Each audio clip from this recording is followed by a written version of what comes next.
ওগো আল্লাহ, ওগো মালিক, তুমি ছাড়া তো আমাদের আর কেউ নাই, তুমি ছাড়া তো আমার আর কেউ নাই। আল্লাহ গো, তুমি যদি মাফ না করো কে আমাকে মাফ করবে? তুমি যদি মাফ না করো কে আমাকে মাফ করবে? তুমি যদি আমাকে মাফ করো তাহলে তোমার কোনো দিকে কমবে না, তুমি যদি আমাকে মাফ না করো তোমার কোনো দিকে বাড়বে না। আল্লাহ গো, তুমি আমাকে মাফ করে দাও। সারাটা জীবন অন্যায় কাজ করেছি, সারাটা জীবন নাফরমানি করেছি, আমার কাছে কালেমার দাওয়াত কম আসে নাই, আমার কাছে কালেমার দাওয়াত কম আসে নাই, আমাকে লোকেরা কম বোঝায় নাই। ওগো আল্লাহ, তুমি আমাকে মাফ করে দাও। মাফ না করলে কোথায় যাব, কার কাছে যাব?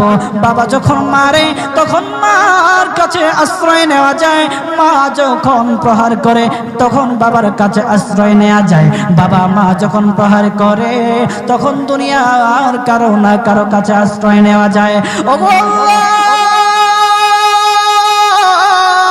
ওগো মালিক, তুমি যদি আমাকে মারো, তুমি যদি আমাকে আযাব দাও, ওগো আল্লাহ, কার কাছে যাব, কার কাছে গিয়া মাফ চাইবো? ওগো আল্লাহ, মেহেরবানি করে মাফ করে দাও। এইরকম কান্না করতেছে, কান্না করতেছে, চোখের পানি তার এমন ভাবে পড়তেছে, দাড়ি ভিজতেছে, দাড়ি ভিজে জমিনের মধ্যে চোখের পানি পড়তেছে, কান্না করতেছে। বান্দাটা কান্না করতে করতে করতে করতে আমার আল্লাহর কাছে এমন গ্রহণযোগ্যতা অর্জন করেছে, মহান আল্লাহ রাব্বুল আলামিন তার ডাকে সাড়া দিয়া তার জিন্দেগির সব গুনাহ মাফ করে দিয়েছেন। হযরত মূসা আলাইহিস সালাতু ওয়াস সালামের যুগের ঘটনা। একজন বড় পাপিষ্ট ছিল, জীবনে এমন কোন গুনাহ নাই যে গুনাহ সে করে নাই। তার গুনার প্রতি অতিষ্ঠ হইয়া, মানুষ তার গুনার প্রতি অতিষ্ঠ হইয়া গ্রামের লোকেরা তাকে হাত পা বেঁধে জঙ্গলের মধ্যে ফেলে দিয়ে আসে।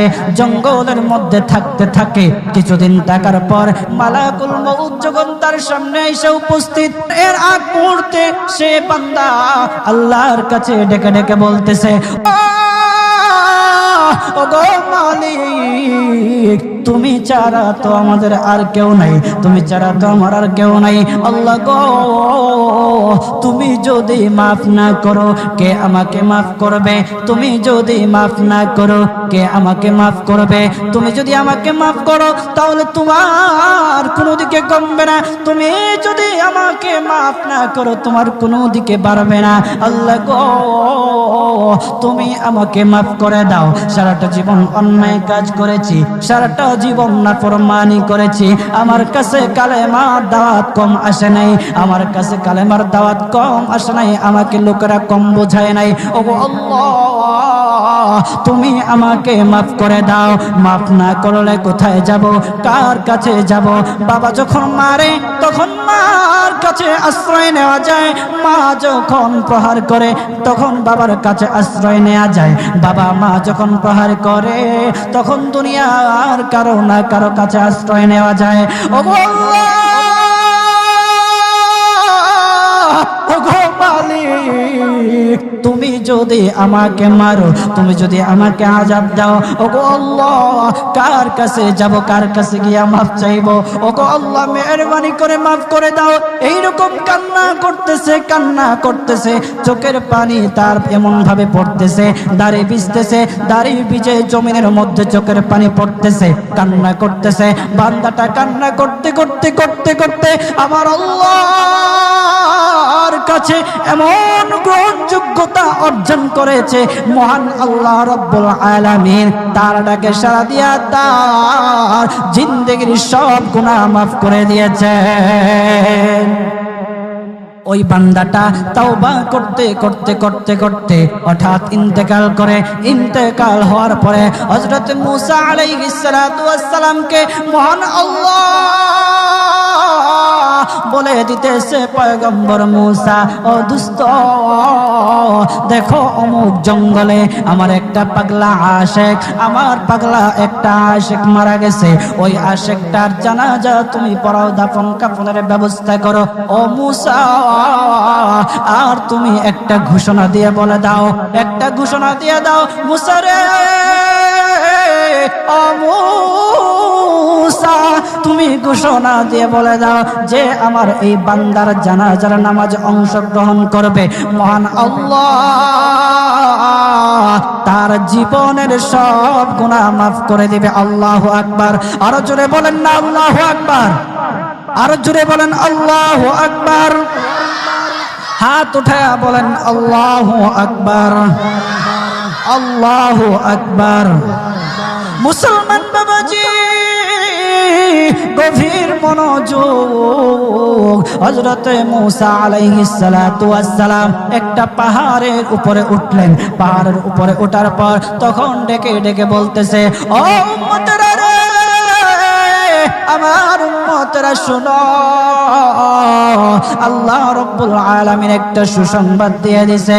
আমার আল্লাহ রাব্বুল আলামিনের একটা আশিক, একটা ওই অমুক জঙ্গলের মধ্যে মারা গেছে, ওই পাগলা আশিকের জানাজার নামাজ অংশগ্রহণ করো। যদি জানাজার নামাজ পড়ো, তখন আমার আল্লাহ তোমাদের জীবনের সব গুনাহগুলি মাফ করে দেবে। কেউ যদি নিজের গুনাহ ক্ষমা করাইতে চাও, কেউ যদি নিজের গুনাহগুলি ক্ষমা করাইতে চাও, তাহলে মহান আল্লাহ রাব্বুল আলামিনের ওই পাগলা আশিকের জানাজায় অংশগ্রহণ করো। তখন লোকেরা দলে দলে জানাজায় অংশগ্রহণ করার জন্য দলে দলে গেল, জানাজার নামাজ আদায় করলো। আদায় করার পর পয়গম্বর মূসা আলাইহিস সালাতু ওয়াস সালামকে বলতেছে, ওগো আল্লাহর পয়গম্বর, ও পয়গম্বর, যার জানাজায় অংশগ্রহণ করার কারণে মহান আল্লাহ তার জীবনের সব গুনাহ মাফ করে দেবে, এমন মহা ব্যক্তি তো, এই মহান ব্যক্তিটাকে তো একটা নজরে দেখা দরকার, অবশ্যই দেখা দরকার, আমাদেরকে সেই ব্যক্তিটাকে দেখান।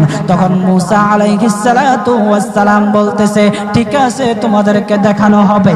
তখন যখন দেখাতে গেলেন, দেখানোর সাথে সাথে লোকেরা বলল, পয়গম্বর, আপনি কি বলেন, এই লোকটাকে তো আমরা ভালো করে চিনি, ওই লোকটা বড় পাপিষ্ঠ ছিল, বড় অন্যায়কারী ছিল, বড় জুলুমকারী ছিল। ওগো পয়গম্বর, সমাজে এমন কোন গুনাহ নাই যে সে করে নাই, সমাজে সব গুনাহ করেছে, সমস্ত গুনার সাথে সে জড়িত ছিল, সে জড়িত ছিল। তার গুনার কারণে, তার গুনার কারণে আমরা অতিষ্ঠ হইয়া তার হাত পা বেঁধে আমরা তাকে জঙ্গলের মধ্যে ফেলে দিয়ে আসি। এই পাপিষ্ঠ বান্দা আল্লাহ তাআলার বড় আশিক হতে পারে কিভাবে? আল্লাহ তাআলার পেয়ারা হতে পারে কিভাবে? পয়গম্বর মূসা আলাইহিস সালাতু ওয়াস সালাম আল্লাহর কাছে ডেকে ডেকে বললেন, আল্লাহ, লোকেরা কি বলতেছে আর তুমি কি বলো? ওগো আল্লাহ, এর সমাধান কি? এর সমাধান কি? সমাধানটা তো তুমি দিয়ে দাও। আল্লাহ রাব্বুল আলামিন পয়গম্বর মূসা আলাইহিস সালাতু ওয়াস সালামকে সমাধান দিয়েছে। বলতেছে, ও মূসা, দুষ্ট রে, ও দুষ্ট, তারা যা কথা বলেছে, লোকেরা যে কথা বলেছে সত্য বলেছে, আমি আল্লাহ যা বলেছি তাও সত্য বলেছে। ও পয়গম্বর মূসা, তারা যা বলেছে সত্য বলেছে। ওই বান্দা বড় পাপিষ্ঠ ছিল, ওই বান্দা বড় অন্যায়কারী ছিল, কিন্তু শেষ বয়সে আইসা তার হাত পা যখন বেঁধে, তার হাত পা বেঁধে যখন লোকেরা জঙ্গলের মধ্যে ফেলে দিয়ে আসলো, তখন সে আমার কাছে এমন ভাবে কান্নাকাটি করা শুরু করে দিয়েছে, এমন ভাবে তওবা করা শুরু করে দিয়েছে। আমি আল্লাহ তাআলার এত দয়া, আমি আল্লাহ তার ডাকে সাড়া না দিয়ে পারলাম না, তার ডাকে সাড়া দিয়ে দিলাম। ও মূসা, সে তাওবা করার সময় যদি সবার জন্য সে তাওবা করত, যতজন লোকরা বেঁচে আছে, যতজন উম্মতেরা আছে, যতজন লোকেরা আছে, সমস্ত লোকদের জন্য যদি সে আমার কাছে তাওবা করত, আমি আল্লাহ তার তাওবা মুহূর্তের মধ্যে কবুল করে সমস্ত বান্দাদেরকে মাফ করে দিতাম। সুবহানাল্লাহ জুড়ে বলেন, লিল্লাহি তাকবীর, নারে তাকবীর। কত দয়ার আল্লাহ!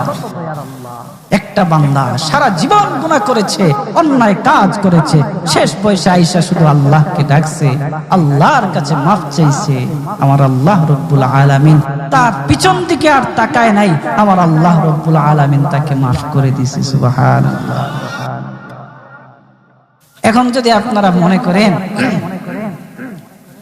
এখন তো ইয়ং আছি, কয়দিন পরে তাওবা টাওবা করে ভালো হয়ে যাবেন, এই সুযোগ আপনি নাও পাইতে পারেন। রাজা যাদেরকে বলা হয় যে কিছু লোক আছে আমাদের সমাজে, যদি ওদেরকে বলা হয় যে ভাই দাড়িটা একটু রাখেন না, নামাজটা একটু পড়েন না, একটু বয়স হোক, পোলা মাইয়া বড় হোক, দাড়ি রাইখা দিন, আছে না এরকম? আপনি কি বিশ্বাস করেন আপনার পোলা মাইয়া বড় হইব?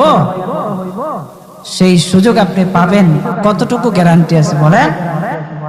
বাবার আগে ছেলে চলে যায়, ছেলের আগে বাবা চলে যায়,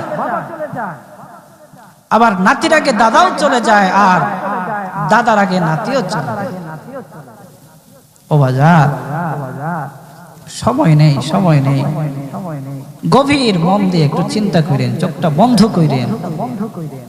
মাঝে মধ্যে আমার এমন উপলব্ধি হয়, চোখটা যখন বন্ধ করে দেই, বন্ধ করে দিয়ে যখন চিন্তায় লাগে, তখন মনে মনে ভাবি, হায় রে, এত কিছু কার জন্য করতেছি? এই মুহূর্তে যদি মালাকুল মউত আমার সামনে আইসা যায়, আমাকে নিয়ে যায়, আমি তো সাদা কাফনের প্যাকেট পেয়ে যাব।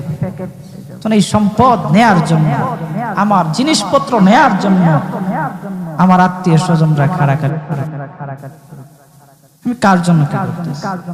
অন্তরটা তখন ফেটে যাওয়ার মতো। আমরা কি করতেছি? কার জন্য করতেছি? আজকে মরে গেলে আপনার সন্তান কালকে আপনাকে স্মরণ করবে কিনা সন্দেহ আছে। কিছু কিছু ঘটনা এমনও ঘটে যে বাবা মারা গেছে, সেই সন্তানেরা সম্পত্তি বন্টন করার জন্য বাবার লাশটা পর্যন্ত দাফন করতে দেয় না। আমাদের সমাজে এগুলো দেখা যায় না? আপনি কার জন্য কি করতেছেন? কার জন্য করতেছেন? কি করিলাম দুনিয়াতে আসিয়া,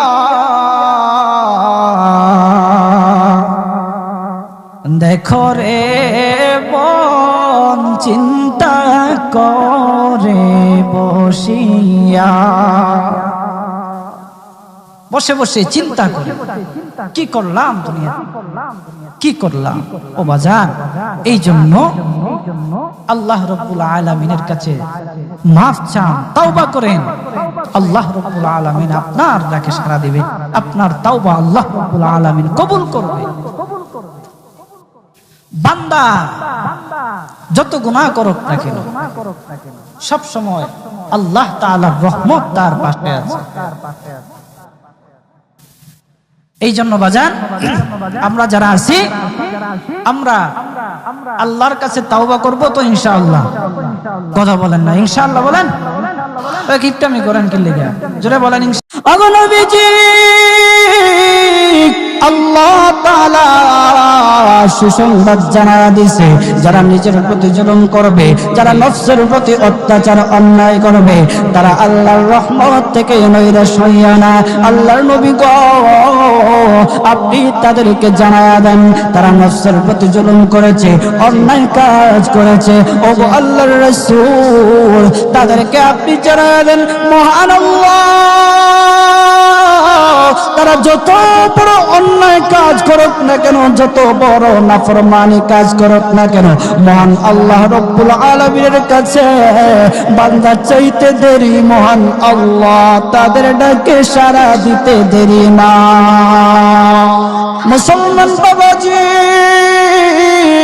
গভীর মনোযোগ, ও মানিকগঞ্জের মুসলমান ভাইরা, উক্ত আয়াত আল্লাহ রব্বুল আলামিন আমরা যারা পাপিষ্ঠ আছি, আমরা যারা নফসের গোলামি করতে করতে, অন্যায় কাজ করতে করতে যারা নফসের প্রতি জুলুম করেছি, অন্যায় কাজ করেছি, আমাদের মতো যারা গুনাহগার আছে, আল্লাহ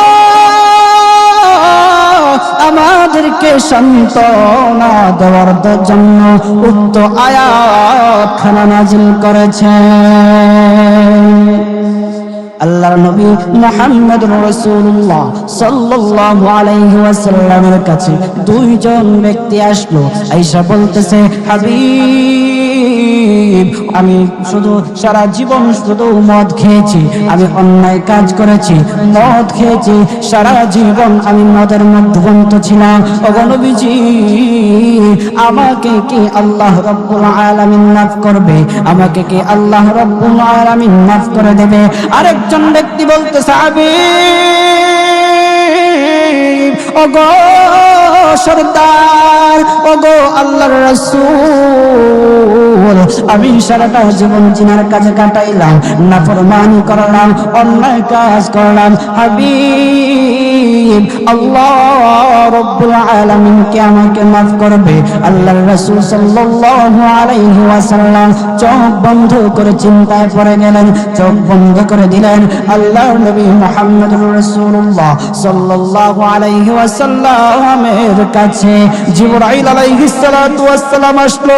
আয়েশা বলতেছে, ইয়া রাসূলুল্লাহ, নবী গো, নবীজি, আল্লাহ রব্বুল আলামিনের পক্ষ থেকে আপনি সালাম গ্রহণ করুন। ওগো নবীজি, আপনার কাছে যে দুইজন ব্যক্তি এসেছে, আয়েশা বলতেছে, আল্লাহ কি তাদের দুইজনকে মাফ করবে? ওগো নবীজি শুনে নেন, কুল ইয়া ইবাদিয়াল্লাযীনা আসরাফু আলা আনফুসিহিম লা তাকনাতু মির রাহমাতিল্লাহ ইন্নাল্লাহা ইয়াগফিরুয যুনুবা জামিআ ইন্নাহু হুয়াল গফুরুর রাহিম। ওগো নবীজি, আল্লাহ তাআলা সুসংবাদ জানায়া দিছে, যারা নিজের প্রতি জুলুম করবে, যারা নফসের প্রতি অত্যাচার অন্যায় করবে, তারা আল্লাহর রহমত থেকে নৈরাশ হইয়া না। আল্লাহর নবী গো, আপনি তাদেরকে জানায়া দেন, তারা নফসের প্রতি জুলুম করেছে, অন্যায় কাজ করেছে, ওগো আল্লাহর রাসূল তাদেরকে আপনি জানায়া দেন, মহান আল্লাহ তারা যত বড় অন্যায় কাজ করুক না কেন, যত বড় নাফরমানি কাজ করুক না কেন, মহান আল্লাহ রব্বুল আলামিনের কাছে বান্দা চাইতে দেরি মহান আল্লাহ তাদের ডাকে সাড়া দিতে দেরি না। আল্লাহ তুমি দয়ার সাগর, আল্লাহ তুমি দয়ার সাগর, রহমানুর রহিম, তোমার দয়ায় পূর্ণ আমার সারা নিশিদিন। বলেন, তোমার দয়ায় পূর্ণ আমার সারা নিশিদিন। তুমি মিঠাও সকল চাওয়া দুদিন আগে পরে, তোমার কাছেই সকল পাওয়া সবই তোমার তরে। আল্লাহু আকবার, আরো জোরে বলেন আল্লাহু আকবার। তুমি মিটাও সকল চাওয়া দুদিন আগে পরে, তোমার কাছেই সকল পাওয়া সবই তো তোমার তরে, তোমার পথে চললে সবাই, তোমার পথে চললে সবাই আসবে যে সুদিন। তোমার দয়ায় পূর্ণ আমার সারা নিশিদিন, বলেন তোমার দয়ায় পূর্ণ আমার সারা নিশিদিন। আল্লাহ তুমি দয়ার সাগর, আল্লাহ তুমি দয়ার সাগর, রহমানুর রহিম। তোমার দয়ায় পূর্ণ আমার সারা নিশিদিন, তোমার দয়ায় পূর্ণ আমার সারা নিশিদিন। বলেন মারহাবা।